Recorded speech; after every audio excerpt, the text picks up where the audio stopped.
Bismillah, alhamdulillah, salatu wassalamu ala rasulillah wa ala alihi wa sahbihi wa sallama taslima.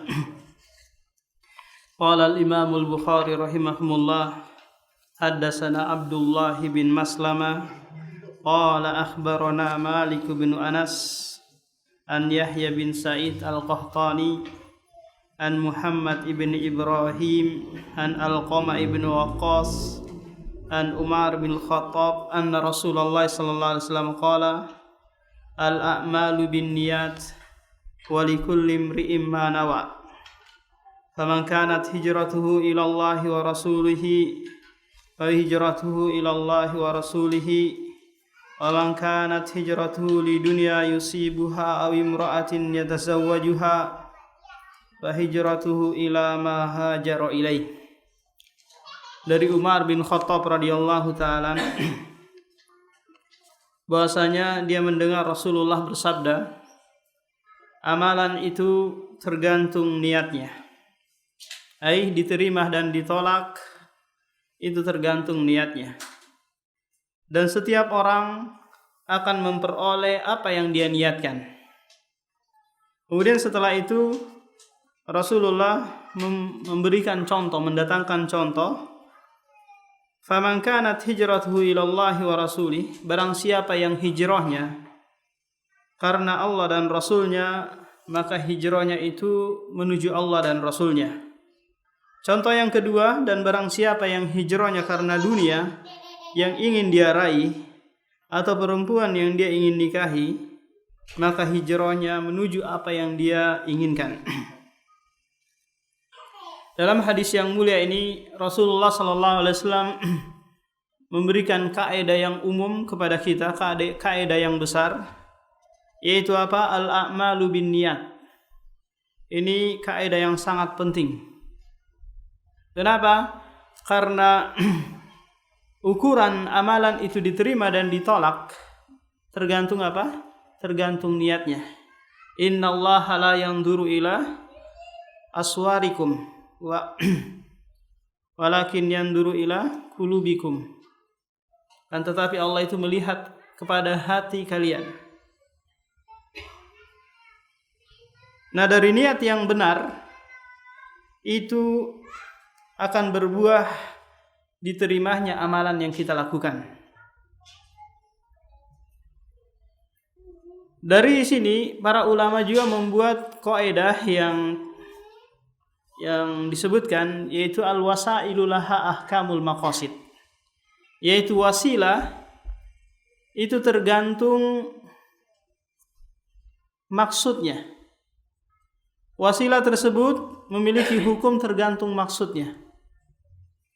Banyak pertanyaan yang bermunculan, demo-demo yang terjadi saat ini, apakah dia menjadi boleh karena tujuan yang baik, yaitu amar ma'ruf nahi mungkar, ataukah dia menjadi haram karena perbuatan demo tersebut adalah haram.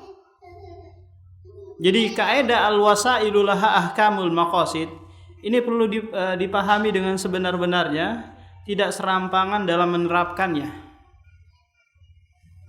Wasilah adalah yang mengantarkan kepada goyah, kepada tujuan atau kepada maksud.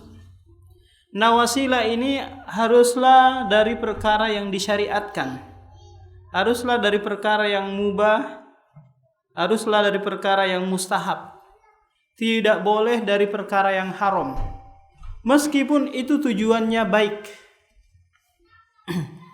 Contoh, saya mengambil uang di bank, meminjam uang di bank, tujuannya apa? Tujuannya untuk memberikan rumah gratis bagi rakyat-rakyat miskin. Ya, saya membagi-bagikan rumah gratis bagi para nelayan, bagi para petani miskin. Tujuannya kan baik, agar mereka, masalah para nelayan itu bisa berteduh dari panas terik panas matahari. Akan tetapi tujuan yang baik ini tidak bisa merubah perkara yang haram menjadi halal, yaitu apa? Mengambil harta riba. Ustadz, anak saya di rumah kelaparan. Saya berusaha ke sana kemari belum dapat. sesuatu untuk memberikan makan kepada saya, kepada anak-anak saya.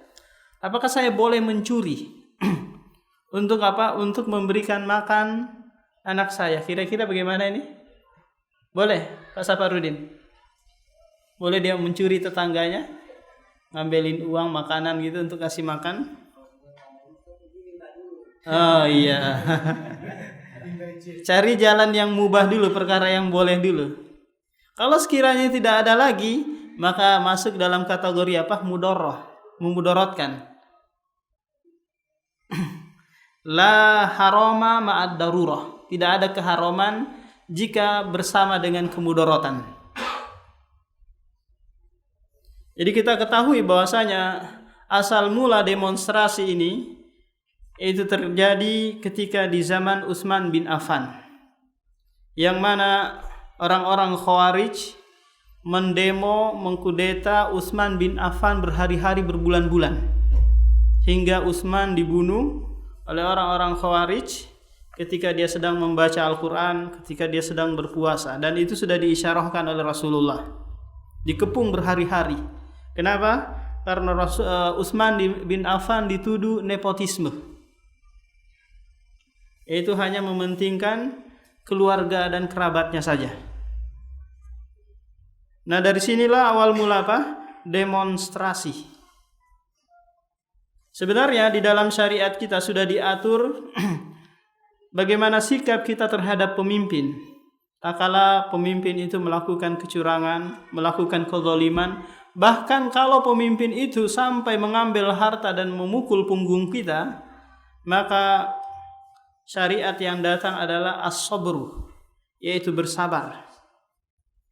Karena hidup 60 tahun di bawah kepemimpinan yang zalim itu lebih baik daripada 1 hari tanpa ada pemimpin. Yang ada hanyalah apa? Kerusakan di mana-mana, penjarahan, perampokan, pencurian, pembunuhan dan yang lainnya. Maka Imam Ahmad dan imam yang lain telah menerapkan hadis-hadis ini, yaitu bersabar terhadap kezaliman pemimpin, rela untuk dipenjara meskipun sampai 3 dekade. Imam Ahmad rahimahumullah. Demikian juga Ibnu Taimiyah rela untuk mendekam di dalam penjara sampai meninggal dunia di dalam penjara. Kenapa? Karena bersabar terhadap kezaliman para pemimpin. Alhamdulillah, di negara kita Indonesia, belum lagi Pak Jokowi sampai memukul punggung kita, mengambil harta kita, belum lagi melakukan penindasan-penindasan. Hanya saja banyak hal-hal yang kemungkinan yang diperkirakan yang belum tentu ke depannya itu terjadi. Sementara baiknya pemimpin itu tak kalah baiknya warganya, rakyatnya. Kalau rakyatnya senantiasa taat, senantiasa mendoakan pemimpin dengan doa yang baik, maka insya Allah pemimpin pun akan baik. Dalam hadis yang mulia ini, Rasulullah memberikan contoh tentang hijrah. Ternyata hijrah ini adalah amalan yang sangat mulia. Kenapa? Karena dengan hijrah, sudah berniat hijrah saja, meskipun dia tidak melakukan amalan-amalan yang lain selain hijrah, maka dia sudah apa? Sudah mendapatkan surga.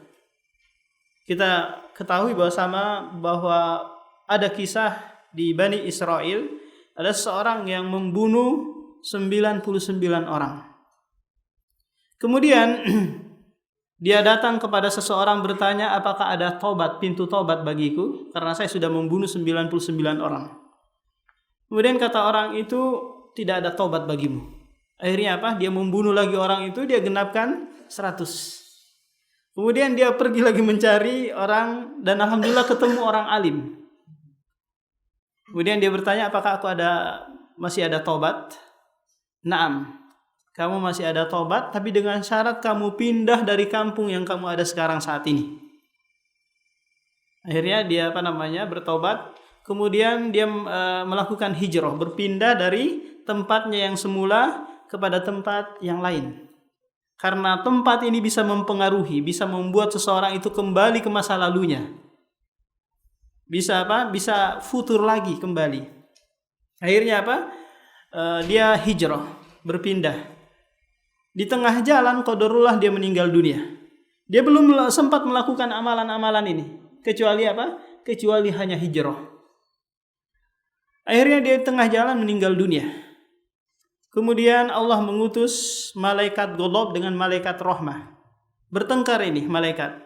Siapa yang lebih berhak mengambil jasadnya si fulan ini? Apakah malaikat Ghadab ataukah malaikat rahmah? Akhirnya dia diukur. Kalau sekiranya jarak dia lebih dekat kepada tempat yang dia tuju, maka dia apa? Maka orang ini beruntung. Tapi kalau sekiranya jaraknya itu lebih dekat kepada tempatnya yang semula, maka dia apa? Dia celaka. Akhirnya apa? Lebih dekat kepada tempat yang dia tuju. Kemudian apa? Malaikat rahmah yang mengambilnya dan dia masuk surga insyaallah. Nah, ini perkara hijrah yang sangat agung. Demikian juga tak kalah para sahabat dan Rasulullah melakukan hijrah dari Mekah menuju Madinah. Hijrah pertama ke negeri Habasyah. Hijrah kedua menuju Madinah. Karena kaum muslimin tidak bisa lagi menegakkan agamanya di kota Mekah. Orang-orang musyrik melakukan penindasan, melakukan penganiayaan terhadap sahabat-sahabat Rasulullah. Wa man kanat hijratuhu lidunya, dan barang siapa yang hijrahnya karena dunia, dia berpindah dari suatu tempat tujuannya untuk memperoleh dunia. Apakah ini hina? Enggak. Akan tetapi dia tidak mendapatkan perkara pahala, tidak mendapatkan akhirat, dia mendapatkan dunia saja. Demikian juga tak kalah seseorang yang mau berhijrah, mungkin itu dari awalnya dia adalah pelaku maksiat, karena melihat Masya Allah akhwat-akhwat yang memakai cadar menutup dengan pakaian-pakaian hitam kayaknya menarik ini, lain daripada yang lain. Akhirnya apa? Dia berniat hijrah dengan tujuan bisa menikahi para akhwat-akhwat. Akhirnya dia nador sana nador sini, ya, dikenallah dengan apa? Abu Nador. Tujuannya apa? Tujuannya untuk menikahi akhwat. Maka hijrahnya itu menurut apa? Sesuai dengan apa yang dia inginkan. Dia tidak mendapatkan pahala dari hijrahnya, tapi dia peroleh yang apa yang dia niatkan. Hadis yang mulia ini memberikan faedah yang banyak kepada kita. Di antaranya seseorang itu mendapatkan pahala atau dosa tergantung niat yang dia niatkan. Kemudian faedah yang kedua, seharusnya seorang pengajar tak kalah menyebutkan suatu permasalahan, maka hendaklah mendatangkan contohnya. Wabil misal yattadihul maqal, sebagaimana ulama berkata, dengan contoh maka akan menjadi jelas apa yang disampaikan, apa yang dipaparkan.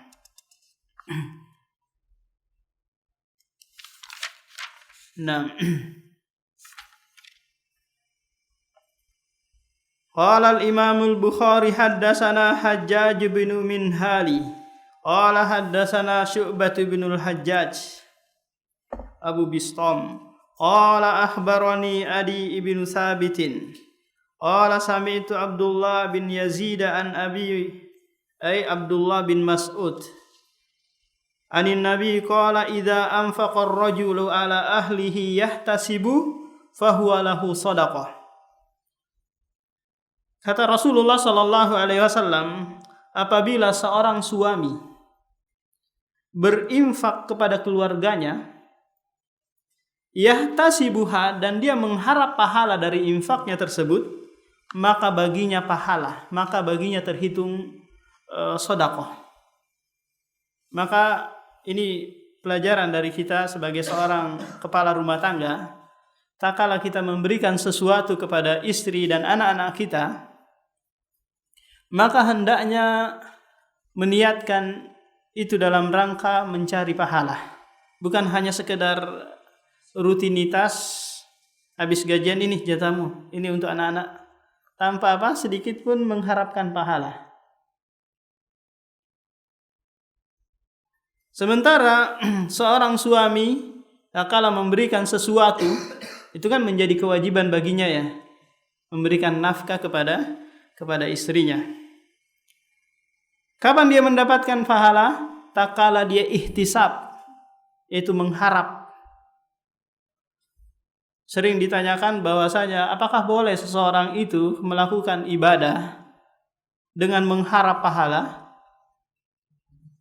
Maka jawabannya, bahkan itu dianjurkan, bahkan itu diwajibkan dia mengharap pahala, mengharap sesuatu yang datang dari Allah Subhanahu wa taala. Karena itulah yang membuat dia bisa istiqomah, bisa bersemangat dalam beribadah atau berinfak. Fahuwa lahu shadaqah, maka baginya lah sedekah. Baju yang kita berikan, uang yang kita berikan kepada anak-anak kita, itu semua di dalam bingkai ma'rufan, di dalam bingkai ma'ruf. Ma'ruf itu kembali kepada adat, tidak ada ukuran tertentu, tidak ada minimal dan maksimal, kembali kepada uruf suatu masyarakat. Kalau sekiranya di Balikpapan biaya hidup yang sangat tinggi, beli kangkung 10.000, beli tomat, beli ini, akhirnya nafkah untuk makan satu hari keluarga 100.000. Maka seorang suami yang tak kalah memberikan istrinya hanya 90.000, berarti dia belum memenuhi kewajiban. Belum memenuhi kewajiban. Beda dengan di Jawa. Kalau di Jawa ekonomi lemah gitu ya, maksudnya harga barang murah. Mungkin standar di sana satu hari 50.000 cukup. Ya, ayam tempe penyet dapat 3.500 di Jawa. Demikian juga ayam dapat 5.000. Semua serba murah. Jadi untuk biaya hidup di Jawa satu hari mungkin 50.000 cukup. Anak yang belum balik, kewajiban bagi orang tuanya yaitu memberikan pakaian dan memberikan rezeki, makanan dan yang lainnya. Sebagaimana Allah berfirman, wa 'alal mauludi rizquhunna wa kiswatuhunna bil ma'ruf. Bagi anak yang belum balik, maka kewajiban orang tuanya memberikan pakaian dan makanan. Akan tetapi kalau anak itu sudah balik, maka tidak ada lagi kewajiban bagi orang tua. Ya, untuk Untuk memberikan dia pakaian ataupun makanan. Silahkan dia berusaha sendiri, cari sendiri. Imma jualan salome, imma jualan apalah yang dia bisa berkarya, bisa berpenghasilan, sehingga sehingga tidak bergantung terus kepada orang tuanya. Akan tetapi orang tua terkadang terkadang membuat anak ini jadi bocah-bocah terus. Sampai kuliah S1, S2, S3 masih terus dibiayai sama orang tuanya. Maka didiklah anak-anak kita untuk Untuk mandiri. Jangan dijadikan dia sebagai bocah terus menerus sampai tua.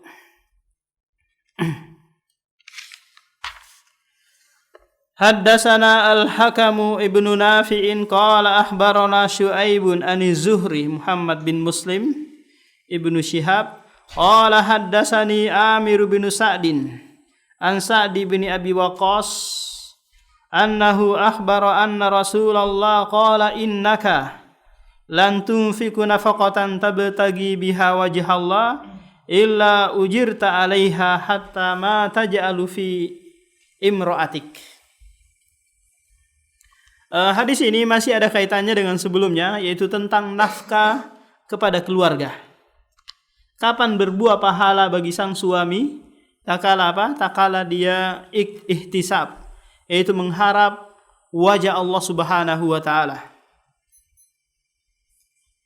hingga kata Rasulullah, hingga kalian berhubungan dengan istri kalian itu adalah pahala atau sedekah.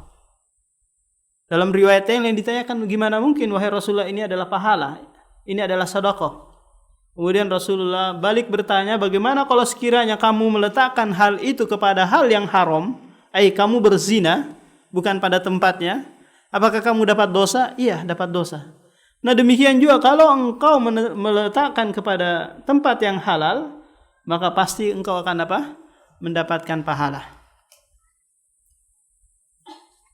Jadi semua tergantung dari niatnya. Maka dari sini kita memberikan nafkah kepada istri, baik itu nafkah lahir maupun nafkah batin, itu bisa berbuah pahala tak kala diniatkan. Diharapkan pahala dari sisi Allah Subhanahu wa taala. Wa qaulihi ta'ala, babu qaulin nabi ad-dinun nasihatu lillahi wa li rasulihi wa li a'immatil muslimina wa ammatihim. Bab perkataan Nabi sallallahu alaihi wasallam. Jadi Imam Bukhari mendatangkan bab ini mengutip hadis Rasulullah, yaitu ad-dinun nasihah. Menunjukkan apa? Ad-din adalah al-iman. Yang iman itu meliputi di dalamnya amalan, baik amalan batin maupun amalan zahir. Ad-dinun nasihah, an-nasihatu lillah. Ini yang pertama. Nasihat untuk Allah maksudnya adalah akhlasa, yaitu ikhlas. Karena nasoha ay akhlasa. Nasoha itu maknanya adalah akhlasa, ay safaituhu, yaitu memurnikan. Jadi nasihat untuk Allah adalah apa? Adalah ikhlas, beribadah hanya untuknya. Sebagaimana Allah berfirman dalam surah Al-Bayyinah, wa ma umiru illa liya'budullaha mukhlishina lahuddin hunafa. Tidaklah mereka diperintahkan kecuali hanya untuk beribadah ikhlas karena Allah Subhanahu wa taala.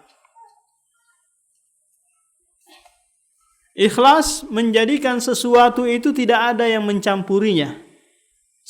Sedikit apapun tidak boleh tercampuri, murni, bersih dari kotoran-kotoran kesyirikan, kotoran riya, ujub, sum'ah dan yang lainnya, atau keinginan dari umur dunia, perkara dunia.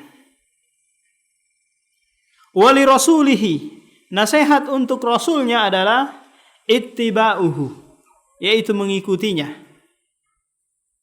Wa ta'atuhu fima amarah, dan mentaati apa yang dia perintahkan. Sebagaimana Allah berfirman dalam surah Al-Hasyr ayat 7, wa ma ataitu, apa firmannya itu?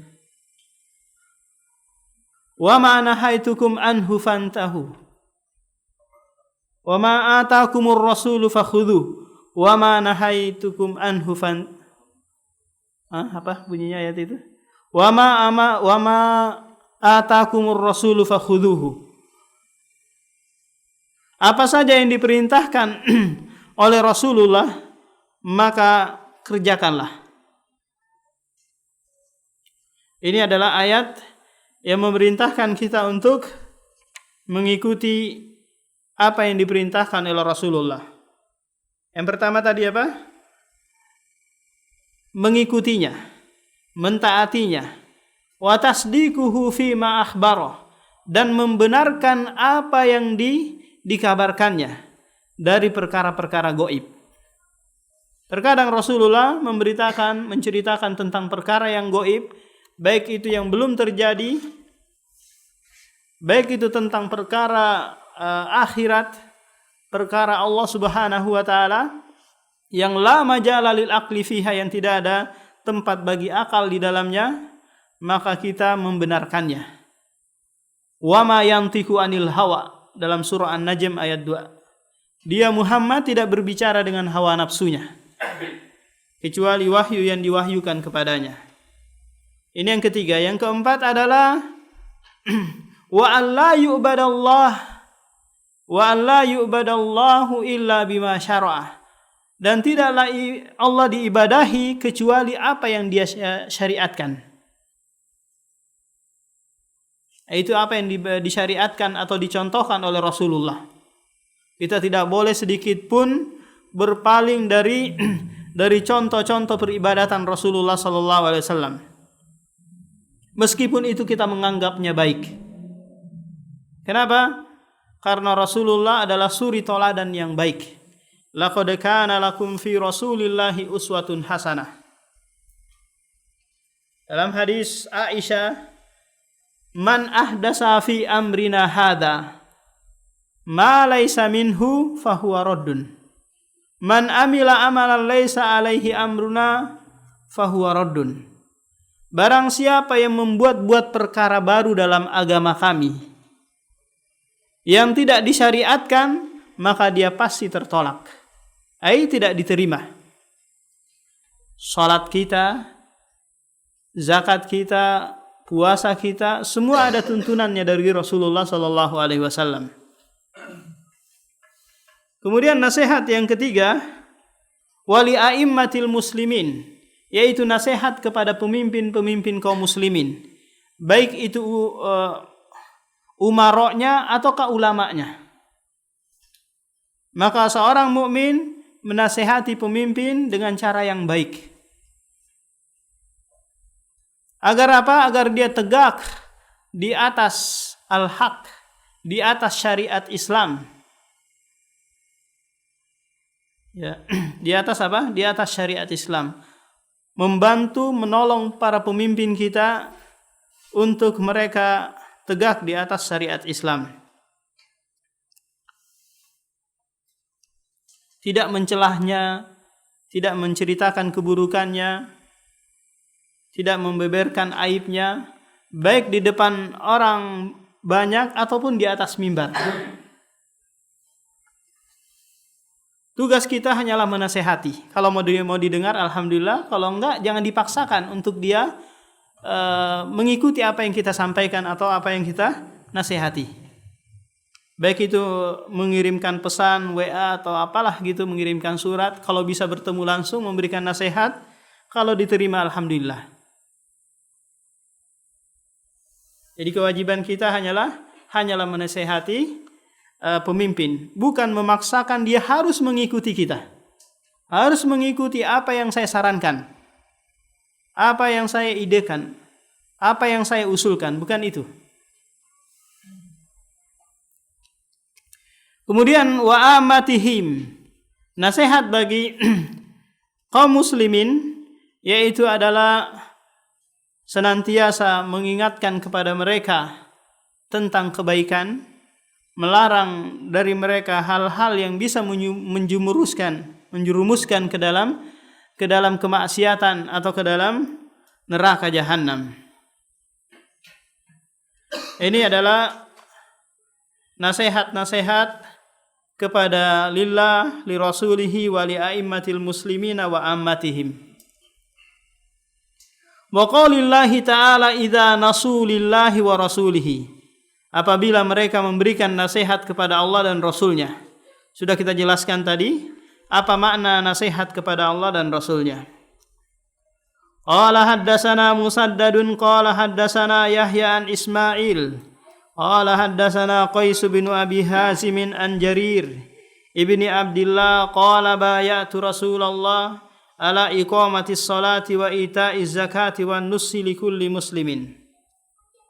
Kata Jabir bin Abdullah, aku berbaiat kepada Rasulullah, sumpah setia untuk menegakkan salat, menunaikan zakat, dan menasihati setiap kaum muslimin. Haddatsana Abu Nu'man qala haddatsana Abu Awana an Ziyad bin Ilaqata qala sami'tu Jarir bin Abdullah yaqulu yawma matal Mughirah bin Syu'bah qama fahamidallah wa asna alaihi wa qala alaikum bittiqaillahi wahdah la syarika lahu wa la waqar wal waqari was sakinati hatta ya'tiyakum amirun fa innama ya'tikumul an thumma qala ista'fu li amirikum fa innahu kana yuhibbul afwa thumma qala amma ba'd fa inni ataitun nabiyya qultu ubayyuka alal islam fasyarta alayya wan nushi likulli muslimin fabaya'tuhu ala hadha wa rabbi hadzal masjid inni lanasihun lakum summa astaghfara wa nazalah. Jadi Jabir bin Abdullah berkhutbah takala kematian Mughirah bin Syu'bah, seorang sahabi. Ini apa? Ini disunnahkan atau disyariatkan selesai mengubur jenazah itu apa? Menyampaikan nasihat, menyampaikan pesan-pesan tentang kematian atau tentang hal-hal yang lain yang dianggap penting. Kemudian apa? Kemudian mendoakan bagi si mayit dengan berdoa masing-masing, yaitu tidak berdoa berjamaah. Apa pesan Jabir bin Abdullah? Alaikum bittiqaillah wahdahu. Hendaknya kalian bertakwa kepada Allah saja, tidak menyekutukannya. Wal waqari was sakinah, hendaklah kalian dalam keadaan tenang hingga datang kepada kalian amir, seorang pemimpin. Fa innama ya'tikumul an, karena sesungguhnya pemimpin telah datang sekarang. Summa qala istaghfu li amirikum. Lihat perkataan Jabir, istaghfu li amirikum, berikanlah maaf kepada pemimpin kalian. Fa innahu kana yuhibbul afwa, karena sesungguhnya pemimpin itu menyukai maaf. Jadi pemimpin adalah manusia yang Allah Subhanahu wa taala amanahi kepemimpinan. Dia tidak luput dari kesalahan. Dia adalah orang yang tidak maksum, sehingga boleh saja dia terjatuh kepada kesalahan, terjatuh kepada kezaliman, terjatuh kepada fahsya dan yang lainnya. Sehingga sebagai rakyat yang taat mengedepankan maaf kepada pemimpinnya. Kemudian kata Jabir, aku mendatangi Nabi SAW lalu berkata, ubayyuka, aku berbaiat kepadamu atas Islam. Lalu dia memberikan syarat kepadaku, yaitu wan nushu likulli muslimin, yaitu hendaknya kamu menasehati setiap kaum muslimin, baik itu pemimpinnya atau masyarakatnya. Lalu aku berbaiat kepada Rasulullah atas hal itu. Wa rabb hadzal masjid, dan Rabb pemilik masjid ini. Nah, jadi sebagai seorang muslim dengan muslim yang lain, hendaklah memberikan nasihat, baik itu muslim tersebut adalah seorang pemimpin atau bukan pemimpin atau yang lainnya, karena kita menginginkan kebaikan sebagaimana kita menginginkan pula kebaikan itu kepada orang lain. La yu'min wahadukum hatta yuhibba li akhihi ma yuhibbu li nafsi.